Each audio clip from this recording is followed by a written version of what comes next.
Hey everyone, welcome back to the Suzanne and Sarah Real Estate Investing Podcast. We are two passive income obsessed gals building wealth in Bend, Oregon and beyond, and we are bringing all of you along for the ride. Yeah, starting off with our quick life update as we do. We've officially hit the season where we are juggling all the things. And for us, that means listings and showings, investor calls, new primary home buyer calls, and we're trying to remember what day it is. It's Wednesday. Yeah. The countdown to summer break has started in my household on the calendar. When does it start? 7 days from today. You sound so excited. I set the children free. I don't know what we're going to do. All the teachers in my workout classes are just I bet they're in a giddy. great mood. They're so excited. And all the parents are like freaking out. I know. We're like playing horror music at our house, but it's fine. We're going to survive and it's great. It's regardless of it being our busiest time of the year. I love summer because it's my season. I like hot weather and it's time to carve out space for things like out of office for me for the weekend. This is when I do things like block out weekends for camping trips and just like more spontaneous time with my kids and just really enjoying where we live. And here's the deal, guys. Now that the river is basically my backyard, I have no excuses and my Jeep is out, the paddle boards are in rotation, and my life is looking pretty glorious in that way. So there's that. And then work-wise, it's go time. We have built a self-feeding machine, and I like this machine a lot. It's definitely not a beast. It's one we're friends with, and new client calls are coming in daily. It's so awesome to watch and just reflect on how far we've come. And it's chaos for us in the best way possible. For sure. Yes. And my life update is very much the same as Sarah's, which is really just enjoying my favorite season as well. I'm a summer girl, August baby. So gotta love summer, even though you're March. It's okay. Yeah. We can all love summer. Yeah. So yeah, we've been doing a lot of outdoor activities in La Pine. So I went trail running in La Pine State Park a few times. We paddleboarded on the Little Deschutes River with some friends over the weekend. Just got to enjoy some fresh caught kokanee. Bill got up yesterday morning at 4 a.m. Put on the Traeger. Went fishing with a friend. Yes, of course he smoked it because he's obsessed with his smoker. Smoked fresh caught kokanee. I'll do that. From Crane Prairie. So that was exciting. And then, yeah, we're just fitting in the fun around the real estate and the business growth.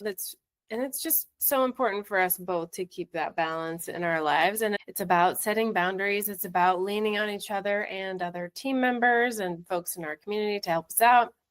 But it's also like what Sarah said, it's about remembering why we live in these beautiful places. And Sarah also just keeps reminding me to get out and have some fun.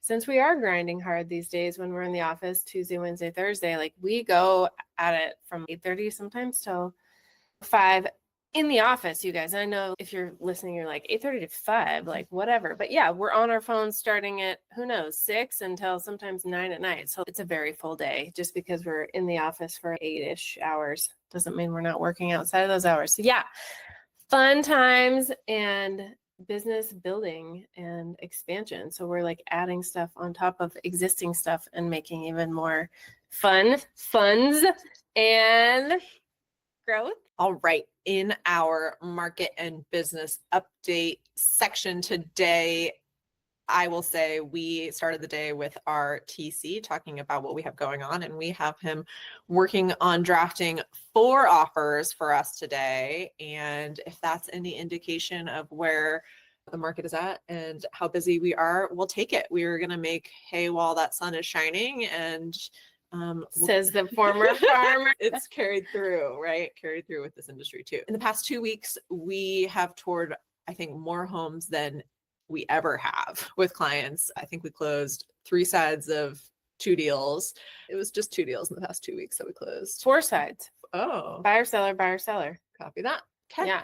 Open a couple new escrows, and we're just continuing to expand our reach. And if you don't know what opening new escrows means, that just means we got some properties pending and like now it's go time. So yeah, that's when the client gets to do their diligence. Yeah. So we also had and we love this. We also had another buyer come to us specifically to represent us just for them as a buyer. Again, this keeps happening and I love it. And it's just so interesting because so many agents have a hard time even convincing buyers to sign up with them when the seller's going to pay them.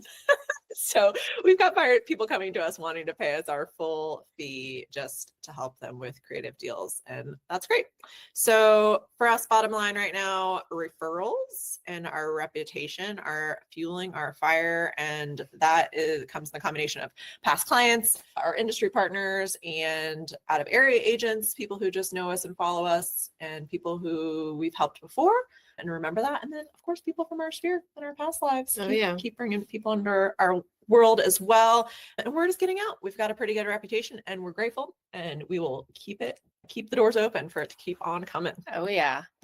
Welcome it in. Those little cat paws. You know what I'm talking about. No, yes, you do. When you go into the Chinese restaurant, they have the little cat with the little, that brings the money in. I didn't know Oh, that. yeah. Now I know. Now we need one of those in addition to our little money tree. Okay. Now I know. Keep it coming. Yeah. And then talking about the market, competition is getting real out there on some homes. Unfortunately, we don't like when this happens, but we've had a couple of buyers lose out to competing offers twice already this season. And it hits hard every time on everybody. We put a lot of work into our offers. It can be disappointing to buyers, obviously, when they lose out. But the way that we look at it is that there's got to be, and there always is, a better home for those folks that just hasn't found them yet. But we know that it will, because we've seen it happen so many times.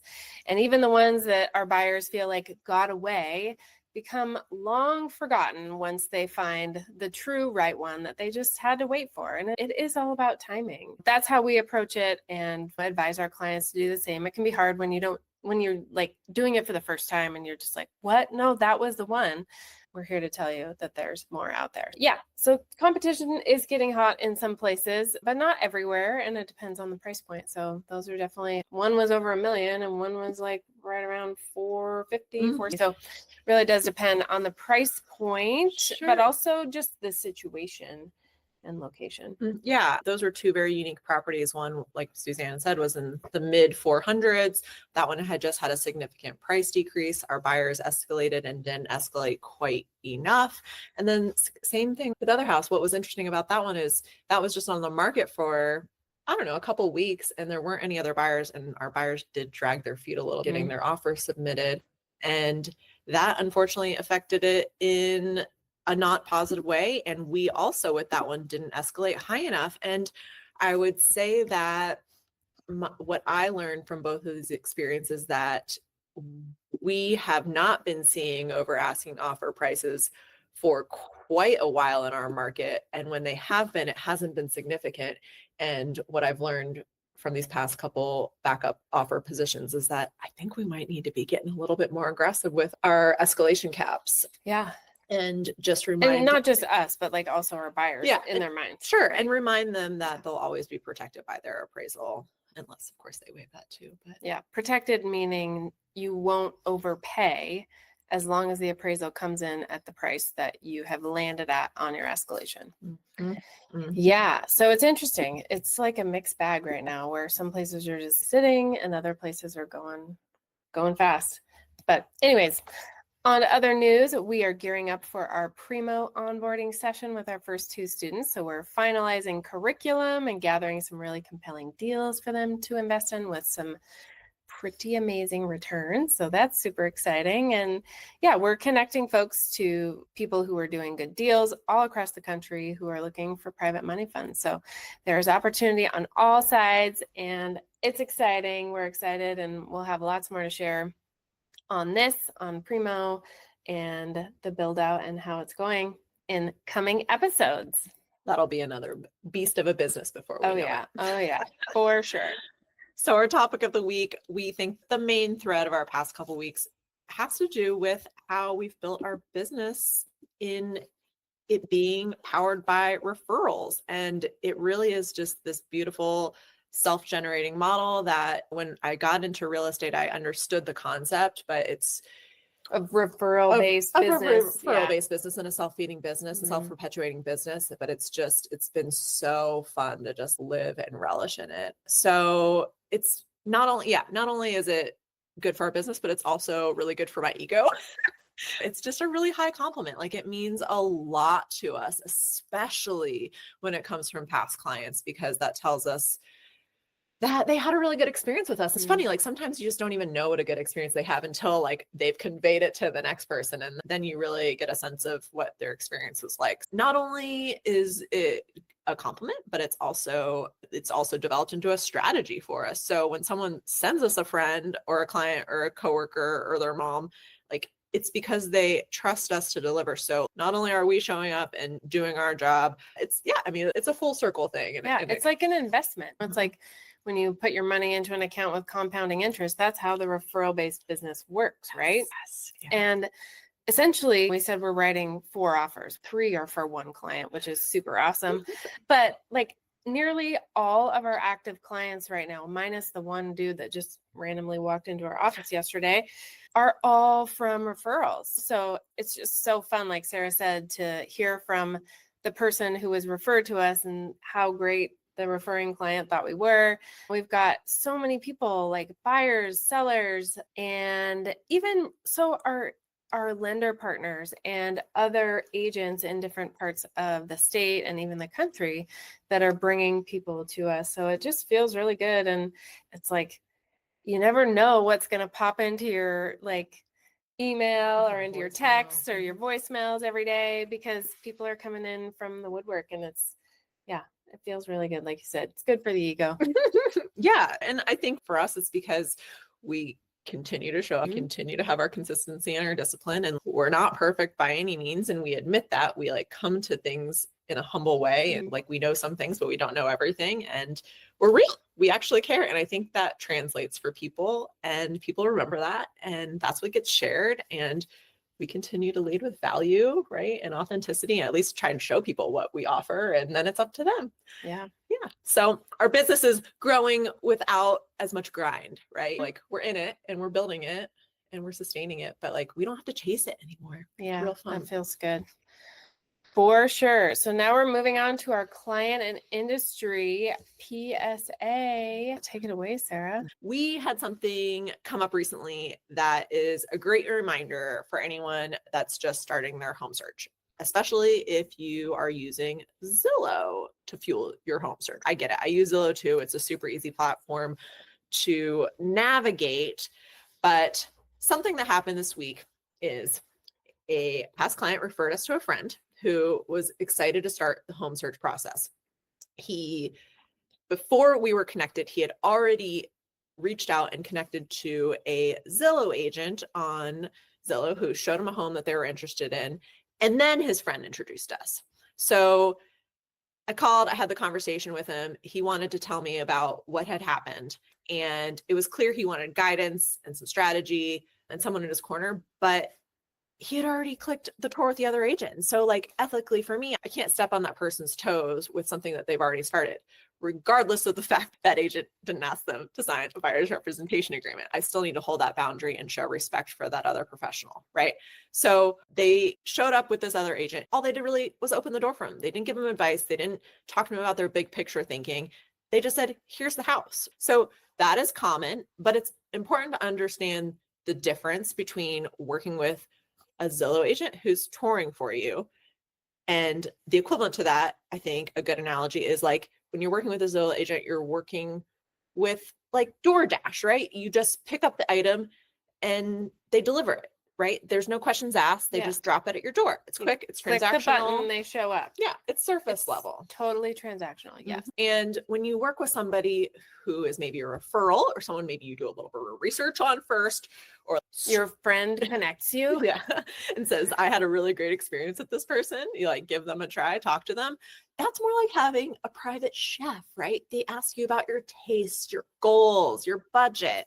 And we listen and we think and we build a plan that's based around you. It's curated, it's thoughtful, and ultimately like it's more satisfying, right? So we ended up deciding at the end of this conversation that the best way to proceed would be he would finish out the process with that Zillow agent on this one particular home because technically they showed it to him first. And if that doesn't work out, then the plan is for us to reconnect. We're going to hit the reset button, do one of our more formal full intake meetings, help him create his vision and strategy because this is the way it should be. If So you yeah. have a private chef. Yeah. Don't we all deserve a private chef? That's one of my life goals. Oh, yeah. I'm not I just want a private plane. yeah. You can have the chef. Oh yeah. I need the chef. You're more into food. I'm You're more right. into travel. That's true. I like this. All right. We're on to something. We'll come back to that. Anyways, here we go. What I want to tell you clients for your PSA is like, listen, if you're just starting out, before you get click happy and press that Zillow button, your experience should be more than just a door delivery. You deserve the private chef treatment. So reach out to a friend that you know that's purchased in the area, do a little Google search, have some conversations first. That's all I have to say. Yeah. Because I think a lot of buyers, people that are using Zillow and Redfin, when they see that little blue button that says contact agent, you think you're contacting the listing agent for that property. And then you think, oh yeah, this person will know all the detail on why they're selling and all the behind the scenes stuff. Not so, my friends, not so. You are calling the highest bidder for the Zillow leads. These are people that pay for Zillow leads, totally fine. It is the antithesis of our business model, which is referral based. This is paid lead based. So we just want, we've talked about this before, but I want to reiterate, like you are not talking to the listing agent when you hit the contact agent button on Zillow, Redfin, Realtor.com. Just heads up. Okay, now moving on to our industry PSA. This one is for all of you, our dear fellow agents, because we've all been there. You get a referral from a great past client only to find out that their friend already clicked the Zillow button and was scooped up by whoever picked up their phone fastest. And we actually had that happen recently. So the client's friend reached out. We had a great connection, alignment. He wanted to work with us because the great things he heard, but the door had already been opened by this Zillow agent. And even though she didn't lock him in with a buyer rep agreement, which is now standard practice, but whatevs, we're still going to respect that respect that professional boundary, because that's the kind of reputation that we are trying to build. We want to have good relationships with our fellow agents out there. And that's really what matters, is integrity. We listened, we offered value, we gave clarity to this buyer and said, hey, if it doesn't work out with this agent, we'll start fresh the right way with a signed agreement, clear expectations set out, with an intake meeting, aligning on goals, strategy support, and we do a lot of deal analysis and so much more, connecting to resources in the community. And that stuff makes for a great client experience and it builds trust. So if you, fellow agents, are getting those Zillow leads, remember, like, you're the DoorDash driver, you're not the chef. And if you want more than just a delivery gig, you are going to need to elevate the experience in order to compete with people like Sarah and I, who are giving a lot more value, because buyers really can tell the difference. And even if they don't at first, even if they think, oh, I'm talking to a listing agent, and then 2 minutes later realize they're talking to just some random realtor that paid for the lead, they will figure it out and probably make a switch, especially if they're not locked in to an agreement. Yeah. So our PSA summary for our clients is, don't just hire someone who will open the door, hire someone who will help you find the right door to open. Yeah. But what I will say, with the one caveat I will say, is I appreciate his loyalty. I appreciate the conscientiousness. And I will say, while this conversation was a little awkward and is never a great position, I think, to be put in, I did highlight that fact and I value that fact. And that is the type of client that I want to be working with. And that is why I gave that client 30 minutes of my time, regardless of whether that turns into anything for us in the future, because he had the consideration and the respect enough to even think that through enough to bring that up and have that conversation. So yeah, kudos to him for that, regardless of being naive enough to click the Zillow listing button. Yes. And then for agents, if you want to be more than a delivery driver in your market, then bring the value, not just the key, because buying Zillow leads can be a great way to kickstart your business and get that flywheel turning, but it doesn't give you the the experience you need to learn how to build a business that can have that self-generating income from those referrals. You're just like the highest bidder, and it gets expensive, especially in this market. We know people that are paying $7,000, $8,000, $10,000 a month just for Zillow leads, and there's no guarantee those people are going to work with you, and it's a really big monthly investment. So our advice for all of our mentees is paid leads is like a tertiary strategy. First off, you should be learning how to build a business with your sphere of influence, people who already know and trust you, because that's where you can really add value. And then they send you out to all of their friends and family and coworkers, and that's how you just build this big business. So don't be transactional, add the value, and then your business will start working for you. Yeah.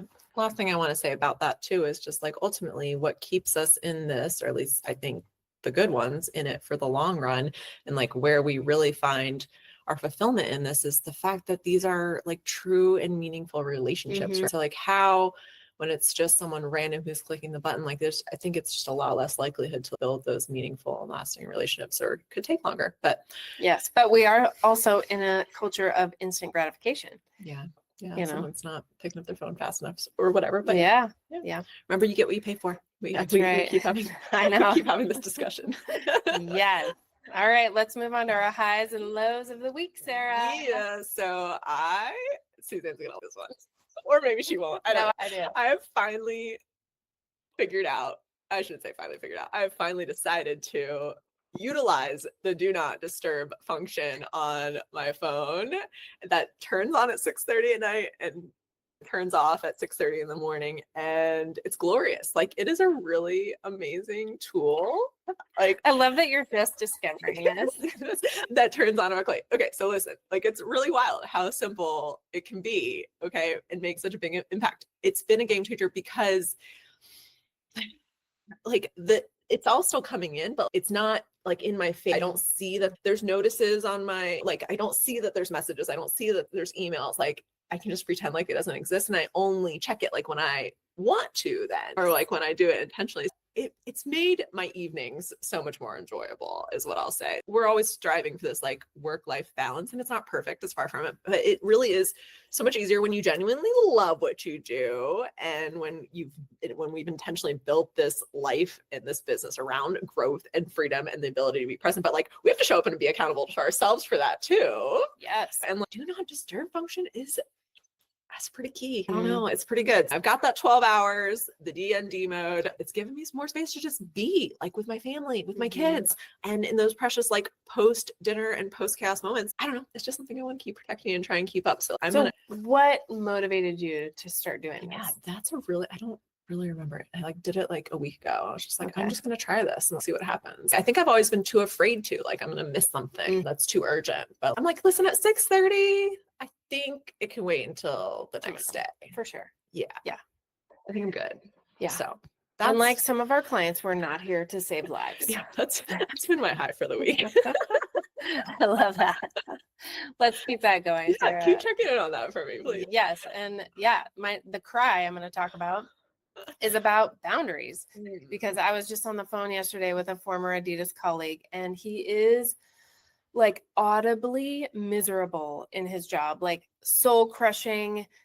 This place has nearly sucked the soul out of me, miserable. And like, it actually literally brings me to tears. Like when I think about it and talk about it and reflect on it, because like, I remember those days so vividly. I remember feeling exactly how he feels, defeated and trapped and caught in that endless hamster wheel of just busyness with no end in sight. And I just remember going on vacation, like, didn't even help, because the second I would come back, my inbox had 1,000 emails, like half of them had the red exclamation point next to them. So they were urgent.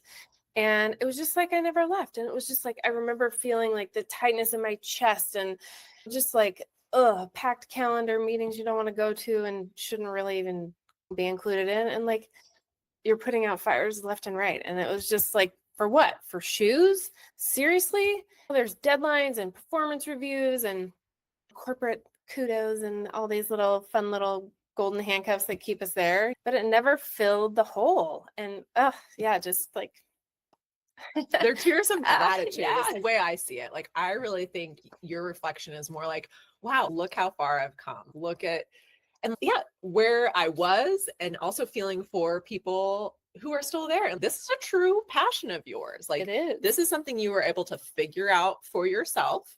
And people have seen this, and now they're coming to you to talk to you about it. And look how real it is. Yeah, like I still feel it. Ugh, I just listening to him, and he was on speaker so my husband could hear it, and he was just like, "Oh my gosh, I remember you sounding like this." And to be on the other side of it is, it just made me so grateful to have made the leap that was so scary.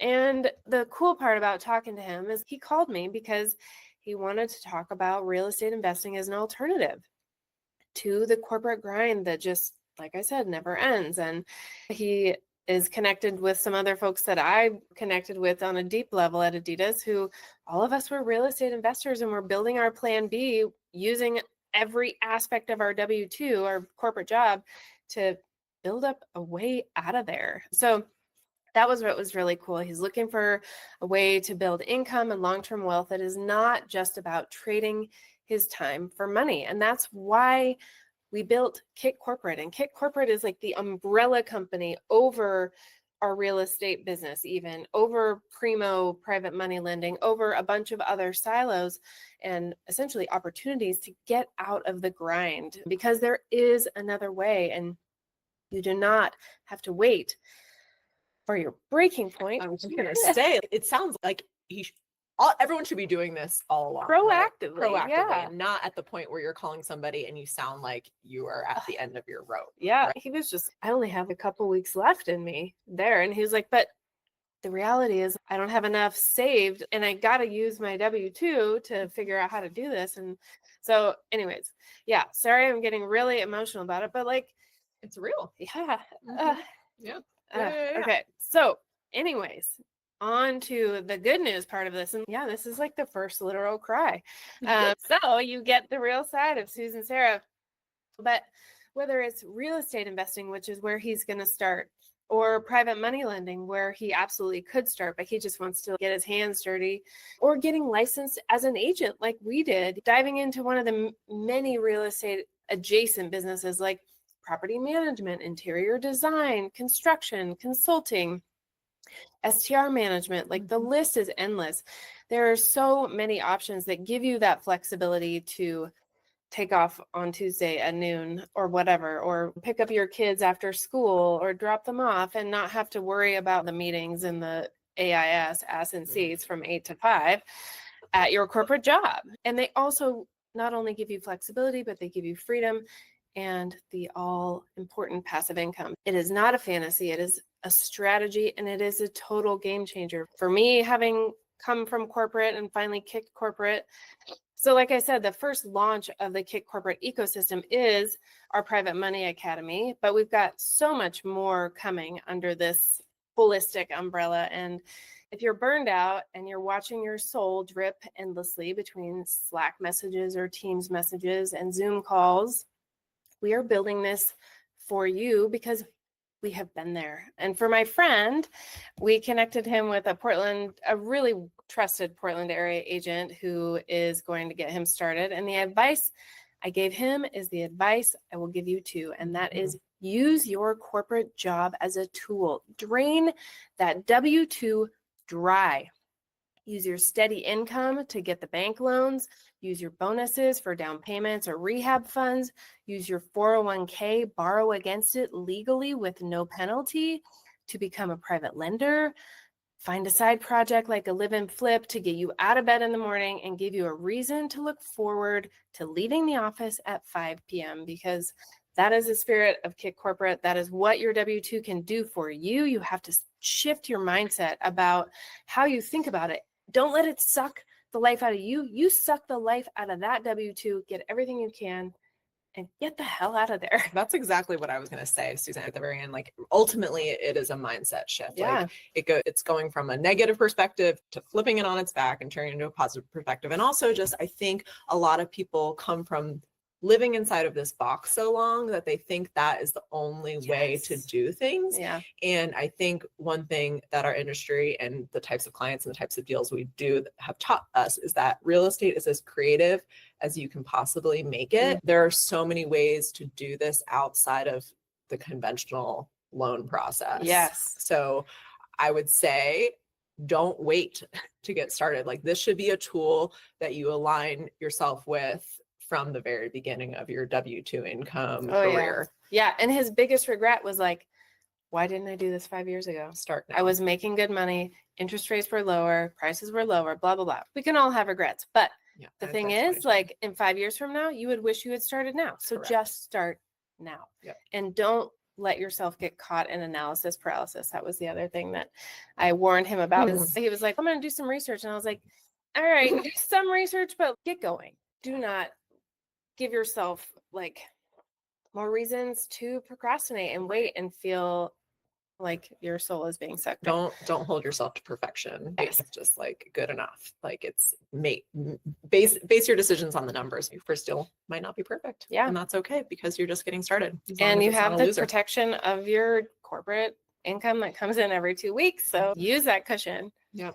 Yeah. So moving on, I did have a laugh this now you week. get to laugh. I know, this was so funny, you guys. So some friends of ours reached out and they were like, hey, can we take you guys to breakfast on Sunday? And I was like, sure. Yeah. Why? Oh, we want to talk real estate. And I'm like, okay. And so I didn't really know what to expect. Wasn't surprised when they told us that they're thinking about moving back to the Midwest because they are just craving a stronger sense of community and really hoping to give their daughter a better education than they feel like she's getting in South County, which is essentially Lapine. But the hard part was that the husband doesn't want to sell the house. And I totally get it, because the house is on a golf course. It's next door to family, and it's locked in at a 2.25% interest rate, which is like a once in a lifetime kind of mortgage. And letting go of that is not easy. And I totally get it. But he's a devoted dad, and their daughter's future is important and it's taking priority. And he's willing to consider the move because his wife has wanted to literally move back to Nebraska since the moment that they moved to Lapine during COVID. Like, we met them on the river. She was wearing a Nebraska hat.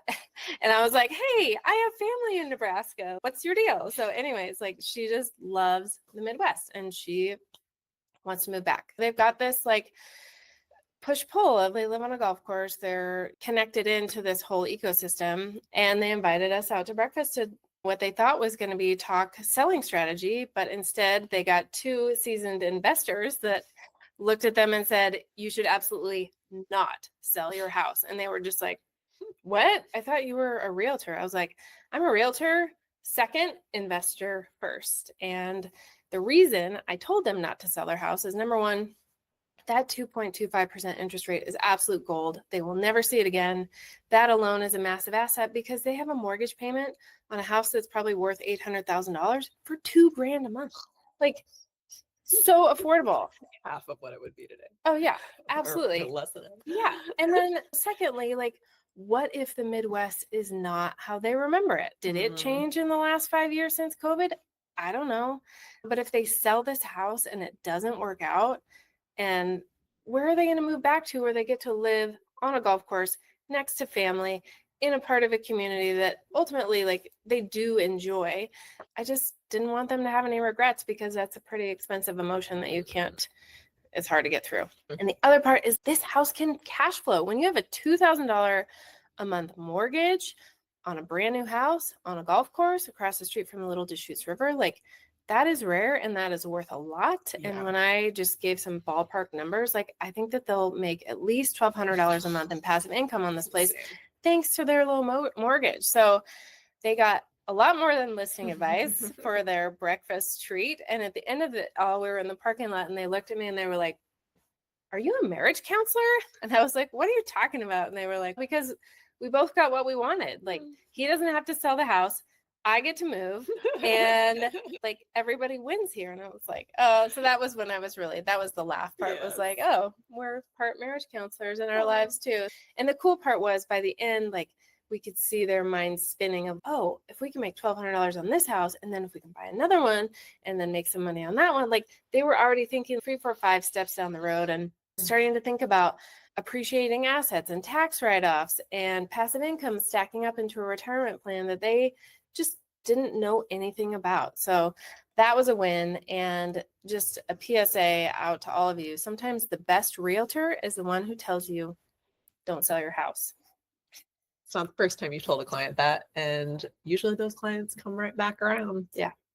So a good thing. We're not all about the sale at all costs. We want what's best for you. Yeah. Cool. You're such a good storyteller. That was such a good story. Moving on to our personal investing and portfolio updates. One of my units in St. Louis that has been sitting vacant for the past 6 months because I don't care, finally got it rented. Hallelujah. Really, the challenge has been finding reliable and affordable contractors in St. Louis. It's crazy. The income levels or the median home income level there is real low, but the contractors still charge bed prices, which is not great. Yeah. So the fun twist on this one is that I didn't actually even have to advertise this one on Zillow or go through the whole application process, because one of the tenants from the building that I just sold told me that she wanted to follow us here and move into this unit. And so she moved in yesterday and she's so happy, and it just made everything easy. So we've got no vacancies, and it's really just a great reminder that a good landlord relationship matters with your tenants. Oh yeah. Having someone follow you is huge. And then your building is going to be worth more when you go to sell it because it's fully occupied. Yep. That's on the list for this week. Oh, nice. Getting that up on Zillow to sell. Got to rent it. Now we got to sell it. Yeah. Then I got to sift through all the wholesalers for a few weeks before we find real people. Of but course. It's all good. So what's interesting about this, I think, is that this whole process has inspired a new product of ours. We've rolled out this rental concierge service for our clients. We've always helped investors, obviously, and we've got lots of investors that buy rentals. And we had a client come to us who's about to pop out a baby, and both of them Any day now. Yeah, both of them work full W-2 jobs. They're like, "Can you help us find a tenant?" And we're like, "Oh yeah, I bet we can. We're not property managers. We won't manage it for you, but we'll provide you with this service." So this has been really fun and I think really helpful for them. We've supported them by listing and marketing their property on Zillow. Right now we are in the As a rental. Yep. Right now we're in the process of receiving their applications and screening their tenants. We will then have an open house to finalize the tenant process and help them get to the point of getting a tenant to sign a lease. And before this, we helped them with pricing strategy and market analysis.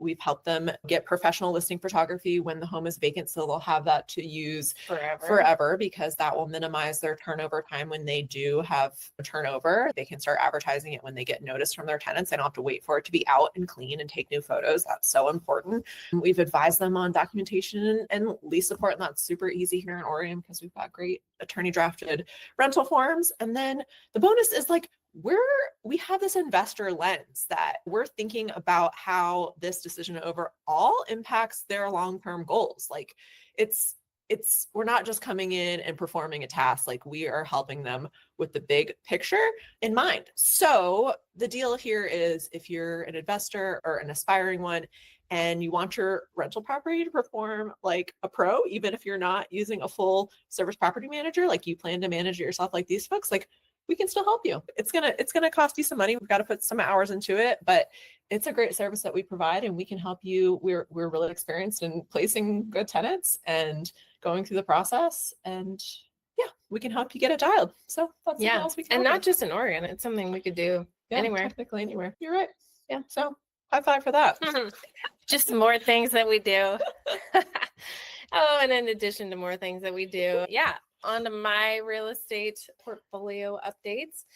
Gearing up for a new STR vacation rental that we just closed on in Hood River. So I'm this week getting my Airbnb listing, VRBO listing, and my own direct booking site set up and optimized with the support of my STR divas. I have told them they need to come up with a better name. So once they do, I will be glad to share who they are, what they do, and how amazing they are, because they have helped me boost my revenues on my Lapine STR in less than a month. I can't tell you, it just was night and day. It was a complete turnaround on a property that was already doing pretty well. much better than any of the competition in La Pines. Yeah. And this cool part about the Hood River STR is I've already got a cleaner in place for a very reasonable price, handy person set up, landscaping, met the neighbors, talked to them on the phone yesterday. Like, we already just have a lot in common and it's super fun. Got invited to be on the HOA board, which is decision still pending, but I think maybe Bill can do that. About joining mine. Really? Yeah, I don't know. I don't need another thing to do, but Bill like quasi volunteered and I was like, oh, sweet. All right. So yeah, I'm getting excited to get this place up and running and achieving its true potential because it's been managed by a very corporate STR manager that's national, and the only bad reviews on these properties is the management and the customer service. So we're going to change that and add a few things that make it even more appealing to guests and just improve that overall guest experience with the things I've learned with my STR divas. Yeah. All the coaching. I pay for all the coaching. Yeah. So we're finally at that sweet time where we can talk about our actionable takeaways and final thoughts. Yeah. Okay. Back to my breakfast realtor story. If you are sitting on an amazing interest rate and thinking about making a move, I would say press pause before you list. Run the numbers, zoom out, look at the full picture, talk to somebody who is not just going to say, yes, I can sell your home, because of course we can sell homes, but like someone who looks at your full picture and what is best for you, because that low interest rate mortgage might just be one of the best financial tools you'll ever have. And I can tell you right now, you're never going to get it back. So if you are not sure what your right move is, then that's what we're here for. We do not just tell people to buy or sell because that's our job, because really our job is to look at the full chessboard and help you make the decision that is actually right for you and your situation and your goals and your future, even if that means holding tight for now. Yeah. And our real life example from that this week is we have a great investor client who there's a whole nother story behind that, finally came back to us and is so grateful to be working with us and sees our value now. And he went head first into buying his first investment property with us. We're through the inspection period on that. He's plugging away at that. And he's also been actively looking for a primary residence with the same kind of investor mindset. But I think having an internal struggle about the difference between the emotions tied up with that being your primary residence versus it being a more logical decision, which is what our investment properties tend to be. And we've given him the advice to also take the step back and start with this investment property and take a pause. Like, again, we're not here to push you. We're here to just align with what timing works for you, how you feel. So that's just another real life example of us being here for you when you're ready. Yes, exactly. And we're not just slinging houses over here. We're slinging strategy. Yeah. And that's what I think is most important. For sure. All day long. That's how we make our money, is buying and selling houses. Sure. But we do it with grace and integrity, and people keep coming back to us for all the right reasons. Yes. So if you want to come back to us for all the right reasons, ways you can stay in touch with us on the daily are on Instagram. I'm at Best Life Ben, and Suzanne is at Suzanne Rose Moore. Of course, you can tune in on our YouTube channel for watching our podcast or bonus content on Bend lifestyle topics or real estate investing topics. And then, of course, we've got our investor newsletter that we send out every week, which is our top picks, where we collect all the best deals from around Central Oregon and in the greatest real estate investing category and give you our candid commentary. Yes. And then every month we host in-person and online investor meetups the third Thursday of every month from noon to 1 p.m. Pacific time. Starting June 24th, 2025, we will be hosting our summer power hour series here at our office in Bend. If you are local, you are welcome to come join us here for some theory and practice in getting creative with real estate investments and just getting connected to a community of active investors here in the Central Oregon area. So it's really fun. We see a lot of synergies, and a lot of the folks that attended last year are partnering together and doing deals together. So that's been super exciting. That is it for us for today. Thank you so much for listening to the Suzanne and Sarah Real Estate Investing Podcast. We will see you next time with more behind the scenes stories, real laughs, real cries, and actionable tips to help you build your best life through real estate. Thank you so much. See you next time.